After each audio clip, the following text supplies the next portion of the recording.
Mengawal informasi kita yang pertama, pemirsa memasuki puncak kemarau, BMKG mencatat 532 hotspot terpantau di wilayah Sumatera Selatan. Sementara kualitas udara Kota Palembang terdampak kabut asap.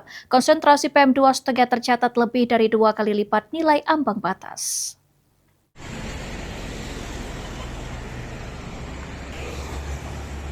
Puncak kemarau di Sumatera Selatan diperkirakan terjadi pada Agustus hingga September 2026. Kondisi ini dipengaruhi El Nino sangat kuat yang membuat curah hujan semakin berkurang. BMKG mencatat 532 hotspot terpantau, terdiri dari 18 hotspot kategori tinggi dan 514 kategori medium.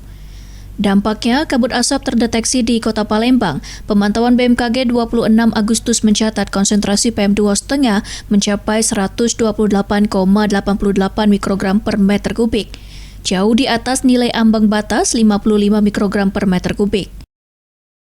Diperkirakan mengalami puncak kemarau di bulan Agustus-September 2026 dan monitoring BMKG terhadap indeks El Nino ini menunjukkan nilai sangat kuat.